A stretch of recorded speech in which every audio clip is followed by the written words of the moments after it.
اعوذ باللہ من الشیطان الرجیم بسم اللہ الرحمن الرحیم۔ عزیز طلبہ و طالبات، السلام علیکم۔ اردو جماعت دہم کی بہت ہی اہم نظم فاطمہ بنت عبداللہ کی تشریح کے ساتھ آپ کے سامنے حاضر ہوں۔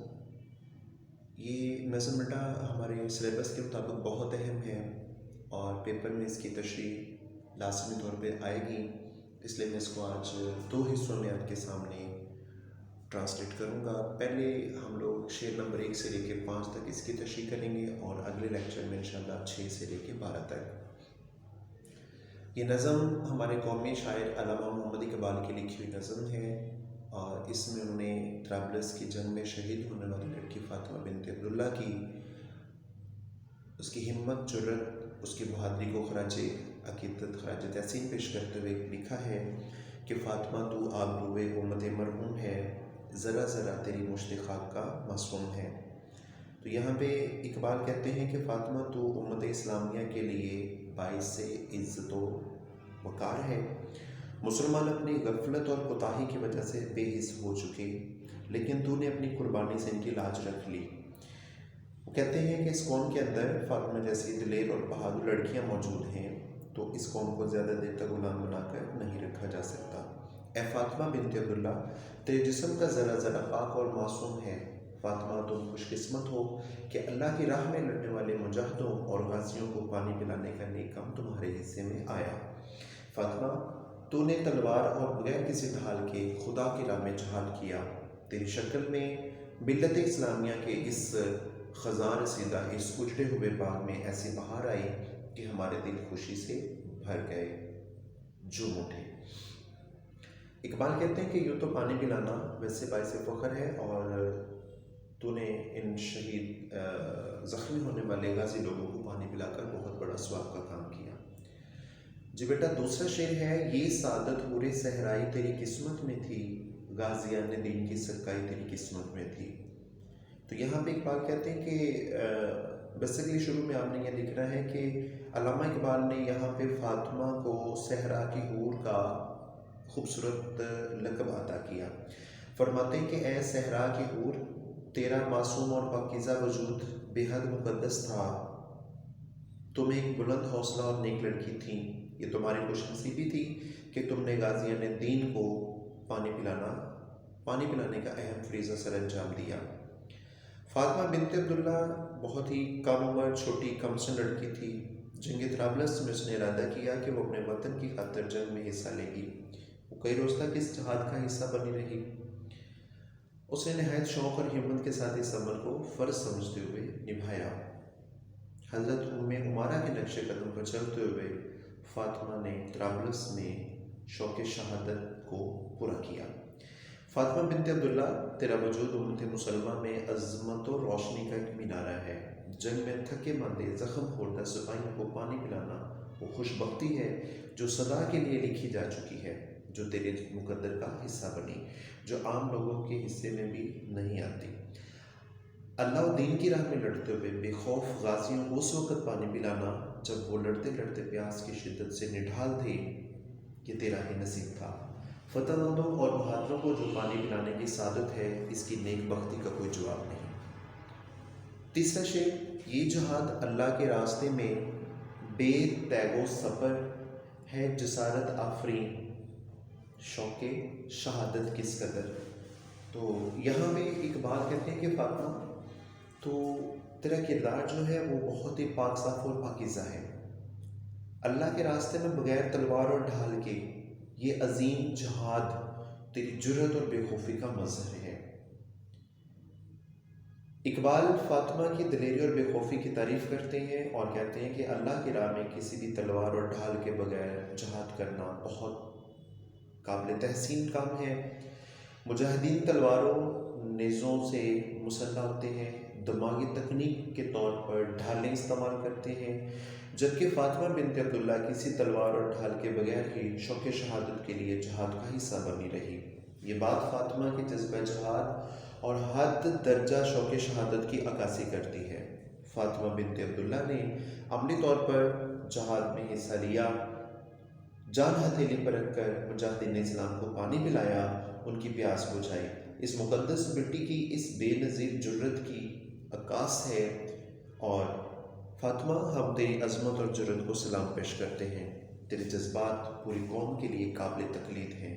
تیری جرت و دلیری اور شہادت سب کے لیے پیروی کے قابل ہیں۔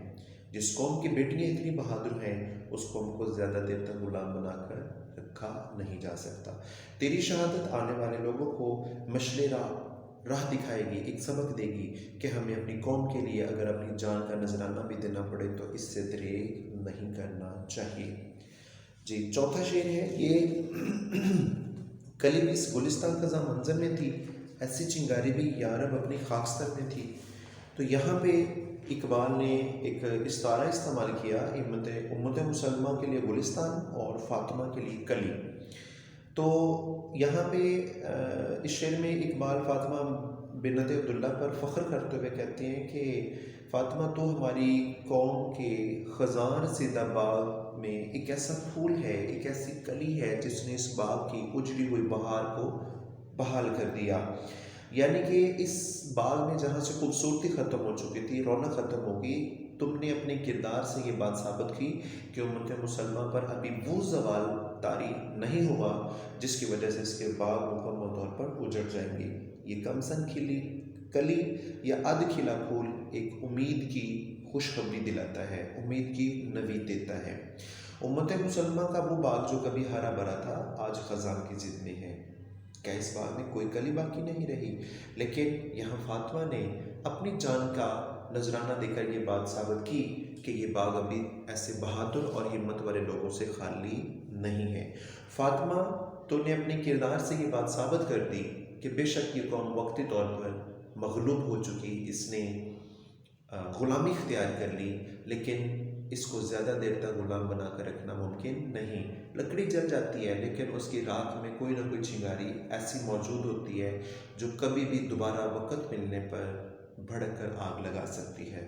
بالکل اسی طرح سے فاطمہ نے اپنی شہادت سے آنے والے لوگوں کو یہ سبق دیا، یہ نشان ثبت کر دیا تاریخ پر کہ اگر ہمت کی جائے، اپنے ملک و قوم کا درد اور جذبہ دل میں موجود ہو تو پھر انسان اپنی جان کی پرواہ بھی نہیں کرتا۔ آزادی کے حصول کے لیے اگر ہمیں اپنی جانیں بھی قربان کرنی پڑے تو ہم اس سے دریغ نہیں کریں گے، اپنے ملک و وطن اور اپنی قوم پر کبھی آنچ نہیں آنے دیں گے۔ پانچواں شعر ویری امپورٹنٹ ہے، کہتے ہیں کہ اپنے صحرا میں بہت آہو ابھی پوشیدہ ہیں، بجلیاں برسے ہوئے بادل میں بھی خوابیدہ ہیں۔ تو یہاں پہ اقبال کہتے ہیں کہ فاطمہ بالکل تیرا کردار جو ہے وہ ایک صحرا میں چھپے ہوئے ہرن کی طرح ہے۔ صحرا بظاہر تو ہمیں ویران اور اجڑا ہوا نظر آتا ہے، جہاں پہ بہت کم جو ہے وہ کسی جاندار زیرو کا جو ہے وہ وجود پایا جاتا ہے، کیونکہ یہ انتہائی گرم اور ویران جگہ ہوتی ہے جہاں پہ زندگی کے آثار کم ملتے ہیں۔ لیکن یہاں پہ اقبال کہتے ہیں کہ فاطمہ تو نے اپنے کردار سے ثابت کیا کہ یہ اجڑی ہوئی ہاری ہوئی قوم جو ہے یہ ایسے بہادر لوگوں سے خالی نہیں، اس میں بھی بے شمار ہمت والے اور جرت والے لوگ موجود ہیں جو کبھی ہمت نہیں ہاریں گے۔ وقتی طور پر انہوں نے غلامی کو قبول کر لیا، لیکن یہ کبھی بھی اپنی عزت و وقار کو داؤ پر نہیں لگائیں گے۔ یہ لوگ کسی بھی وقت دوبارہ اٹھیں گے اور اپنے سہارے ہوئے ملک کو، آباء و اجداد کی سہاری ہوئی عزت کو دوبارہ حاصل کرنے کے لیے اپنے تن من کی، اپنے سر دھڑ کی بازی بھی لگا دیں گے۔ اور اس کا دوسرا مصرع بجلیاں برسے ہوئے بادل میں بھی خوابیدہ ہے۔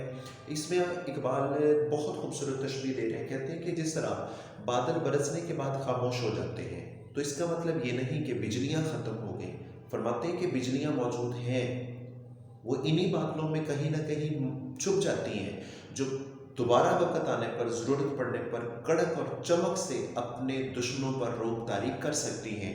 تو یہاں پہ اقبال فاطمہ کو اس آسمانی بجلی سے تشبیہ دیتے ہیں۔ وہ کہتے ہیں کہ فاطمہ تیرا کردار، تو نے اپنی شہادت سے یہ ثابت کیا کہ اس ہاری ہوئی قوم کو مغلوب نہیں کیا جا سکتا، اس کو سدا کے لیے غلامی کی زنجیروں میں نہیں باندھا جا سکتا۔ یہ قوم کسی بھی وقت دوبارہ ان چھپے ہوئے بادلوں میں بجلیوں کی طرح چمکیں گے اور کڑک اور چمک سے دشمن پر روب طاری کر کے اپنی آزادی اور اپنا وطن حاصل کر کے رہیں گے۔ جی بیٹا، یہ آپ لوگوں کے 5 اشعار تشریح ہو گئے، انشاءاللہ اگلے لیکچر میں 6 سے 12 تک۔ اللہ حافظ۔